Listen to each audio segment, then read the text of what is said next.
Achievement Channel. Conversation with Mr. Motivator. Hello and welcome to Achievement Channel. Conversations with Mr. Motivator. Nobody wants to be a failure, yet there are failures. So, what is the cause of that failure? It seems that there are some essential ingredients to success which the failure didn't reckon with or didn't take into consideration. So today with Mr. Motivator, we're going to be looking at motivation for success. Hello there. Hello. Good to see you again. Good to Ubong, be back Essien. again. Yes, you heard my intro. Absolutely. There are failures. Yes, there are. But then nobody plans to fail. Not necessarily. There are those who plan to fail. Have you ever heard of the saying, a failure to plan is a plan to fail? Well, when they were planning, they didn't think that they would fail. Truth is that most failures are not necessarily accidents. In the same way, most successes are not accidents. There are some failures that are accidents and they can be transformed into successes. Okay. For example, when you take Thomas Edison, who invented the light bulb, so many trials and errors, so many, so to speak, failures it was. But when he was asked thereafter, he said, look, they were not failures. I only discovered ways of not producing the light bulb. So those who fail ultimately, and I look at failure in the very large sense, the real sense, those who come through life and have nothing to show for it. Ultimately, if you check out their lives, they helped make that happen. Yeah, but you're in this environment, and in this environment there's talk about it's his stepmother, it's his neighbor, yes. You know, the grand aunt the from enemy, the village far away. Home trouble. You hear all that kind of talk. Doesn't that play any role in this? Not necessarily. But every man is the architect of his fortune or misfortune. We blame these things as a getaway mechanism to not want to take responsibility. Winston Churchill said the price for greatness is responsibility. The moment you come to that point in your life where you say, things are not going on as well as they should, to what extent have I been responsible, covertly or overtly? Deliberately or negligently. Yeah. And so what can I begin to do to change all that? My situation? Yeah. So in a sense, when we play negligence, we are also sowing the seeds of failure. So we should not be surprised when we fail, because the seeds have been sown. Now we'll come back and get into the nitty-gritty of it. Achievement Channel. Conversation with Mr. Motivator.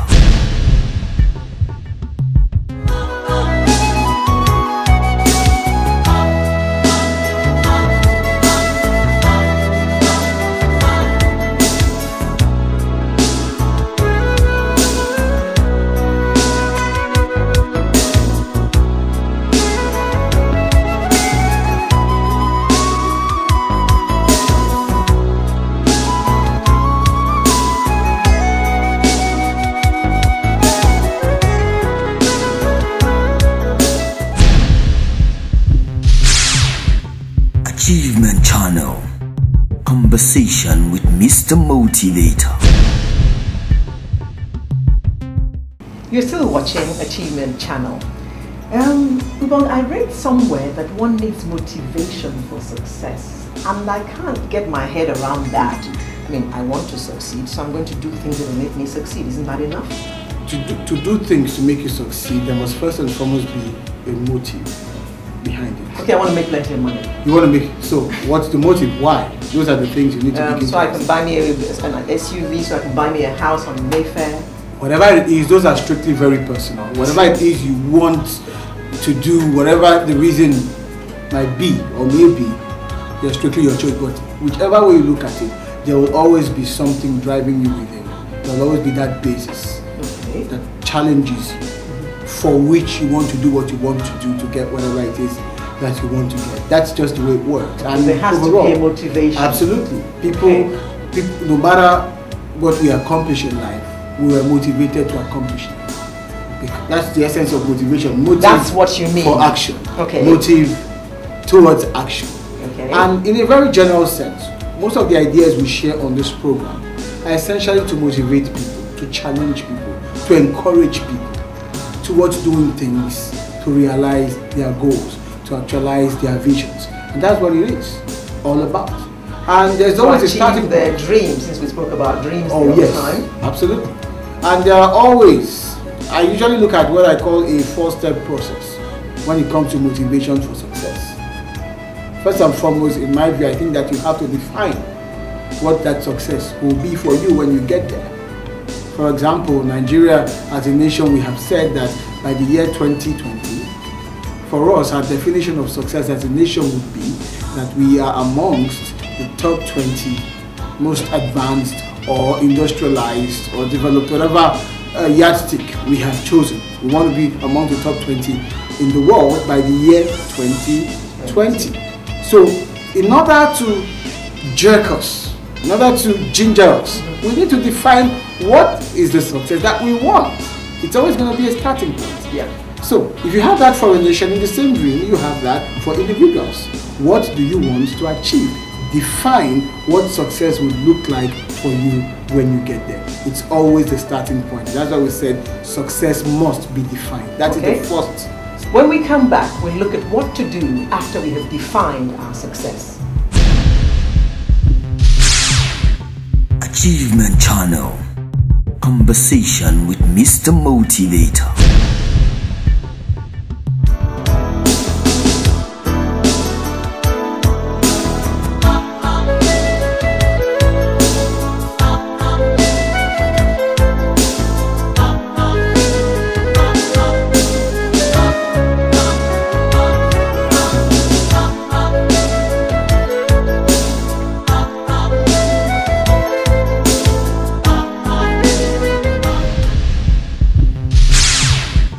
Achievement Channel. Conversation with Mr. Motivator. You're watching Achievement Channel, Conversations with Mr. Motivator. And we were talking about achieving success. So we have defined our success now. What do we do thereafter? Well, critical to any achievement is passion. So once you have defined success, you must now back that success with passion. And that's why we say success must not only be defined, it must be desired. So moved on to success being desired. People define what they want to become, but don't show the eagerness, the enthusiasm, the passion, the hunger, the wanting of such pictures that they painted. So that's always a factor. And that's why Michelangelo once said, "Naked I see the camp of those who desire nothing." Do you truly want to be amongst the top 20 nations in the world by the year 2020? Which you have defined. Enthusiasm in Nigeria. Yeah. That's the big question. Because without the fuel, you cannot drive the vehicle. The fuel is very, very important. There must be fuel in the tank. The desire is what would cause you to wake up every morning energized, motivated towards that success. Yes. So success must be defined, then it must also be desired. It's very important. It's important for a nation. It's also important for the individual. Whatever you have defined you want to become, you must truly desire it. So now you have defined it and you have the passion for it. Absolutely. And then what? We must now realize. Or what? We must now realize. Well, the third phase is the realization that whatever success you have defined and you truly desire will place demands on you. So we talk about success demands. Okay. So it's the realization that there will be demands. There will be lots of overtime. In order to achieve that, there are certain things I have to do. Absolutely. Success will not allow you to take the fruits off its tree without placing some demands on you. You must pay a price. I like that picture. Absolutely. The success tree will not allow you to take its fruits. Absolutely. Without you having to do something. It must. You have to earn it. Absolutely. Okay. Success always comes with demands attached. There are always strings of demand attached to every successful achievement, whichever way you slice it. There are no victories at bargain prices here. You've got to pay a price for it. There could be lots of overtime and so little time to rest. You must be determined. Okay, can I pay the price? Can I delay some of my gratification today to guarantee tomorrow's rich rewards? Can I stay up all night working? Absolutely. Towards this goal? That is it. And for me, I find a very amazing scenario that comes to mind usually. The 1999 Barcelona Olympics, when Mary Onyale, having just won the trials, was asked, I think by Amida Dio, way back then, "Congratulations, Mary," is said to her on NTA Network News. "Now that you've won the trials, you've qualified for the Olympics, what should we expect?" She was still trying to, grasp her breath, having just finished the race. Yeah. And you could hear her say, "This time around, I want a medal. Gold, silver, bronze, or metal. This time around, medal." So you could see she was able to define. She came up with certain parameters that would mean success for her, and she showed the passion, the desire that this time around, I've been going to the Olympics, but this time around, I want a medal. I want it. You could see the desire, and then of course there were demands. You have to work towards it. You've got to practice. You've got to work hard. You've got to study. You've got to invest. Success comes with demands. Yeah. Okay. So after the demands, what happens? I haven't achieved my success yet. After the demands, the good thing is, should you meet those demands, you now become translated to the phase and we refer to as success delivered. Because when you meet the demands, you get the delivery. That's the way it works, because it follows automatically. If the distance be not traveled, the destination will never be reached. That's how it works. So it's the understanding as we seek to be motivated for success that yes, we're going to define what we want out of life, where we want to go, what we want to accomplish. Then we're going to well up in us a sense of wanting for this, a sense of energy and desire and longing and yearning for this. And then with the realization that no matter how much we want it, if we don't work, there will be demands placed on us. So we must work. We must pay the price, and it will be different depending on what you're looking for. For the student, you will have to burn your candle late at night while others are having a nice time partying. You are going to have to invest the extra 2 hours if you want that excellent GPA. Say you're a university student. And then of course, if you're a businessman, while others are busy enjoying their money, you will have to delay gratification by plowing back. So your colleagues may be driving the Hummer Jeeps now worth 40 million, you are plowing back the same 40 million into future ventures. Ultimately, you are guaranteeing the final phase of success being delivered. That's how it works. So that is how you achieve success. Absolutely. There's no shortcut to it. Like there's no shortcut to anything in life. In fact, my friend Larry Zamoji used to say to me that there is no lift to success. You have to climb the stairs. There is no lift. You have to climb the stairs. How true And in climbing the stairs, you exert the energy. That's how it works. No one else does it for you. And after exerting the energy, when you're enjoying the spoils, you enjoy it with pride. Absolutely. Good. And then you can build a lift in your 10-story building and use the lift. Later.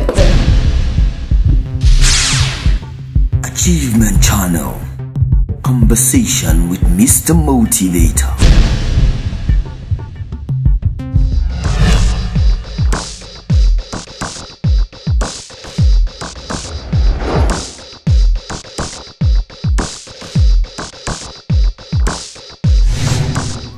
There is no job security in the world today. If you remember, there was a time in this country when bankers felt they were the toast of the universe.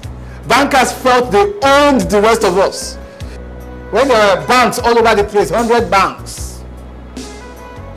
In fact, bankers took pride in their ability to change the banks they worked in. If you remember, that time existed.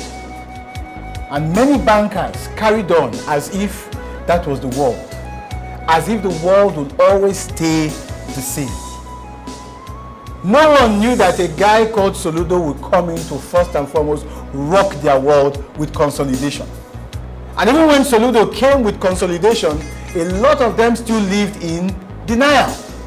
As if that warning was not enough for people to take note and take heed. That a lot of what they were feeding on and living on was artificial. A lot of that bubble.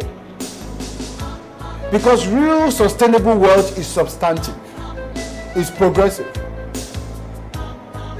You cannot just be earning an outrageous, atrocious amount every month as salary when there is no real production. After Soludo, what happened? Another guy by the name Sanusi shows up. And in less than how many months? 5-6 months, all the banks began what? Offloading. They started shedding excess luggage. How did people who were once proud, perhaps arrogant, well off, apparently, you know, our society loves those trappings of wealth. Oh, my son works in a bank, he's a manager. How did they go from such heights to some of them becoming beggars now as we speak? What happened to them? Whose fault was it?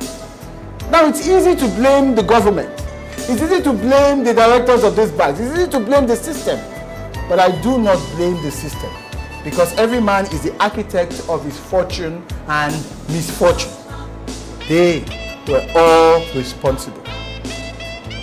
I have one of such friends of mine who came in recently. He's now going into consulting. Obviously, he lost his job. He was thrown out of the system.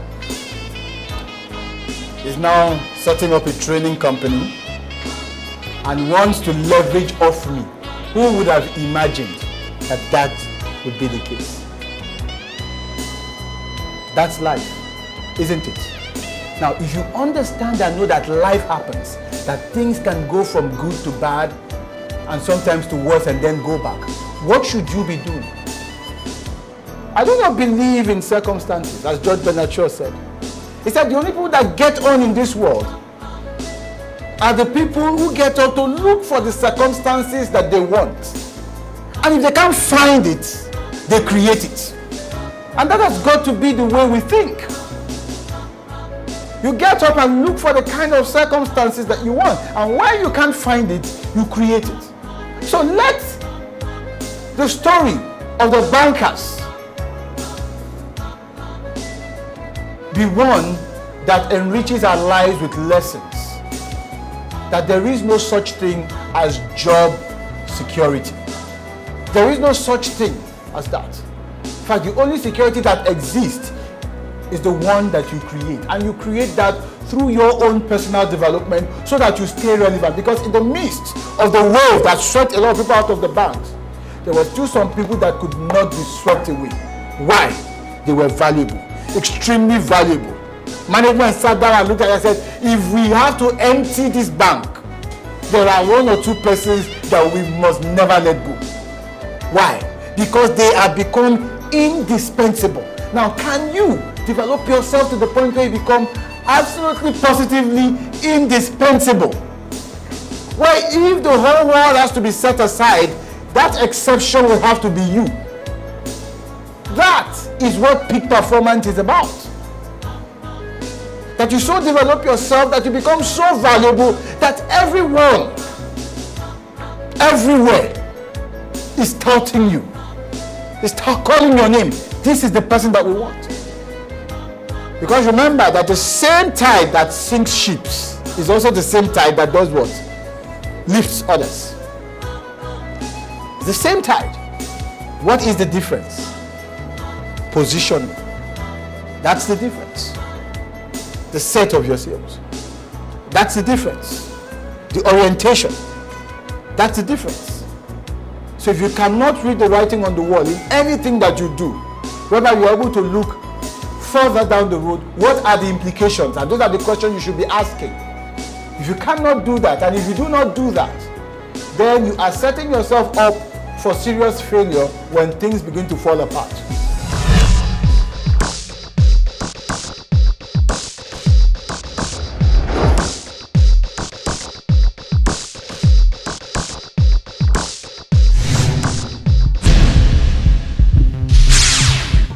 Achievement Channel. Conversation with Mr. Motivator. You're still watching Achievement Channel, and we're having conversations with Mr. Motivator, who's been telling us about motivation for success. So, Ubong, just to recap now, what steps does one need to achieve success? 4 things are very critical when talking motivation for success, because to succeed there must be some form of drive. Drive. 2 words. Operative yes. word.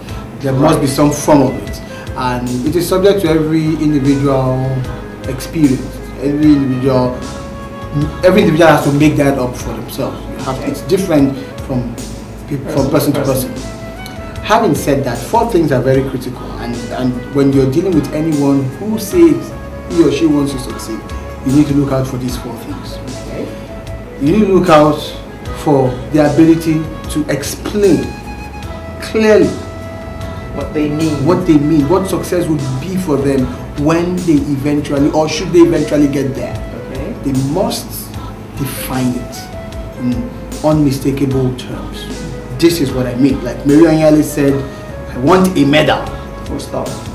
Whether it's gold or silver or bronze, or even if it is a metal that they designed specially. I didn't make the gold, silver, bronze bracket, but they must hang something around my neck during this Olympics. That was unequivocally, the message was clear. That's what she said. So she defined it. And visibly, during the course of her defining her success, you could see that she really meant it. She wanted a medal badly, passionately. The enthusiasm, the drive. She was serious about it. And that's the point here. Most people talk about succeeding and what they want, but then they don't show the seriousness required. It must be there.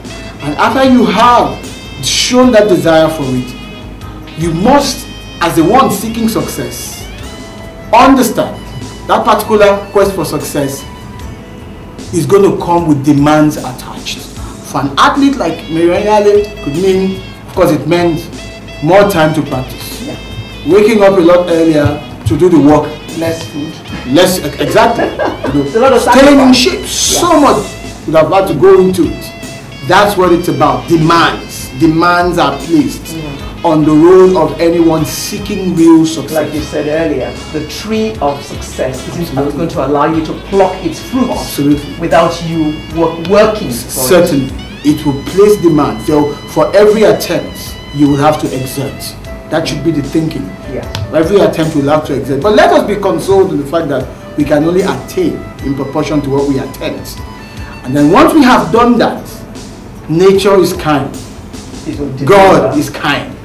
The laws are so universally designed and all of life are aligned in such a way as to guarantee that whoever meets with the demands of life gets the delivery.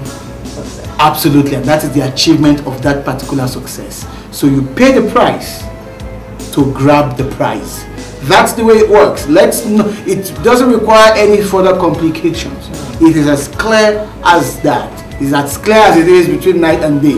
If you follow this process with this understanding, you guarantee yourself that ultimately you will succeed. Thank you very much, Ubong Essien, It's a Mr. pleasure. Motivator. So for success, you need to define your success, you need to desire it, and show a passion for it, and then success has its demands of you. You have to pay a price for it, and once you've paid the price, your success will be achieved. That was the Achievement Channel, and we'll be back soon with a fresh edition for you. See you. Bye. Achievement Channel. Conversation with Mr. Motivator.